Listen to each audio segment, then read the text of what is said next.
Olá, bom dia, tudo bem com você? Nós estamos mais uma vez reunidos para conversarmos sobre esses temas tão importantes da Bíblia que Deus deixou para nós. E hoje nós estamos aqui com os nossos amigos. Nós estamos com o professor Isaías, que já estivemos juntos, né, professor? Isso, verdade. Paz e graça, Deus abençoe a todos, que possamos ter um estudo hoje aí abençoado. Muito bem, mas também temos hoje a companhia do nosso amigo e também professor Marco Andrei. Olá, tudo bem? Deus seja louvado com o teu interesse e que bom que você está estudando a palavra com a gente. E hoje nós vamos falar sobre um tema que tem despertado muita curiosidade e pesquisa das pessoas. Nós vamos falar sobre a marca da besta. E vamos começar perguntando então para o professor Marco Andrei. Qual é a marca da besta, professor? Então, para nós entendermos a marca da besta, precisamos saber, Elaine, o que é a marca de Deus, ou o sinal de Deus, né? Em Apocalipse 13 retrata a marca da besta, só que no capítulo 7 nós vemos que Deus também está marcando ou selando os seus servos ou o seu povo antes que ele venha. Mas o que é esse sinal de Deus? É claro que a gente tem que ver o que? Na Bíblia. E quando nós vamos lá em Deuteronômio, no capítulo 6, os versos 4 ao 8, nós vemos Deus falando o seguinte, que é para nós selarmos que a lei na fronte, né, que ela esteja como frontal na nossa mente, na semelhança do capítulo 7, que os servos estão sendo selados na fronte. Então a gente vê um grande paralelo entre os mandamentos e entre esse sinal, né, de Deus na fronte. Mas será que são todos os 10 mandamentos? Sim, todos os 10 são importantes, mas um deles é especial, que caracteriza o selo de Deus. Quando nós abrimos a Bíblia lá em Ezequiel, no capítulo 20, os versos 12 e 20, Deus nos diz que o sinal entre ele e o seu povo é e sempre será o sábado. Então nós vemos que aqui esse sinal, esse selo, tem a ver com o santo sábado. Em Apocalipse 14, o versículo 12, mais uma vez, ele enfatiza que o seu povo tem duas características. Eles têm a fé em Jesus, mas guardam também os mandamentos de Deus. Então, se por um lado o sinal de Deus, o seu selo é o sábado, por outro, uma marca da besta é um dia que se contrapõe ao santo sábado. E a gente sabe, né, o mundo inteiro ali cristão guarda que o domingo e não o sábado. Que interessante, né? É verdade que nós vemos a grande parte da humanidade guardando o domingo. Mas, professor Marco, qual é a origem do domingo e como foi que ele entrou para o cristianismo? Então, a adoração, né, do domingo já vem lá, remonta da igreja primitiva, até mesmo da época de Roma. Era costume lá dos soldados, principalmente, no domingo, venerarem o Deus Sol. E depois que Constantino se batizou, né, foi batizado na igreja cristã primitiva, como era um imperador pagão que também venerava o dia do sol, ele baixou um decreto introduzindo esse dia como o dia reservado à adoração a Deus, em substituição ao sábado. Certo. E a gente começa a lembrar então que a história mostra para nós, né, bem lá atrás, no passado, que existiam os faraós e eles eram considerados o Deus Sol, né? Assim, eles eram chamados de Ra. E depois, quando a gente continua estudando a história, a gente vê que Babilônia, a Medopérsia, a Grécia, e Grécia então, que interessante, né? Porque ali existiu aquele grande conquistador que foi Alexandre o Grande, e tem um livro que diz que Alexandre era filho do Deus Sol. Que interessante, quando nós pesquisamos, quando nós estudamos a história, nós conseguimos compreender que, na verdade, todas as coisas que acontecem nesse mundo, né, professor, foi antecipado por Deus na profecia. E aí a gente chega então onde que você falou sobre o Constantino, quando ele, de fato, decretou a guarda do domingo naquela data de 7 de março. E nós pensamos assim, será que isso vai continuar? Vamos perguntar então para o nosso professor, agora Isaías, qual é, na verdade, a marca na mão e na testa? O que significa ser marcado na mão e na testa? Muito bem.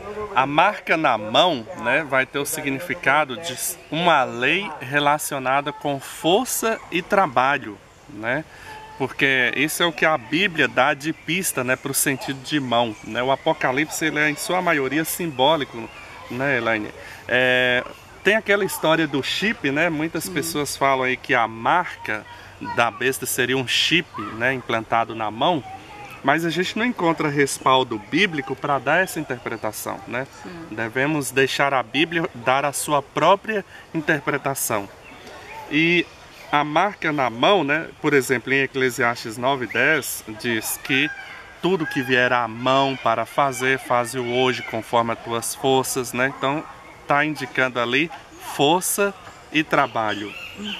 Essa lei que virá obrigando a guarda do domingo relaciona certíssimo com essa profecia, né? Porque a lei impõe pela força, né, a guarda do domingo, e também está relacionada a trabalho. Nesse dia, né, não vai ser possível realizar trabalho, né? Terá a proibição do trabalho. Certo. E aí também fala para nós na testa, né? Que interessante, isso, porque que tem a ver com a testa isso, né?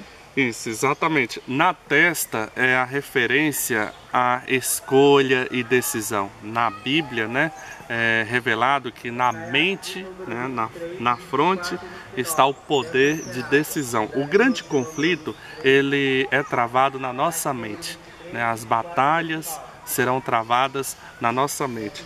E os seres humanos serão levados a decidir se vão honrar a Deus ou a leis de homens, né? Então essa é a relação, o Marco havia falado, né, de Apocalipse 7, né, onde o povo de Deus recebe também o selo na fronte, né?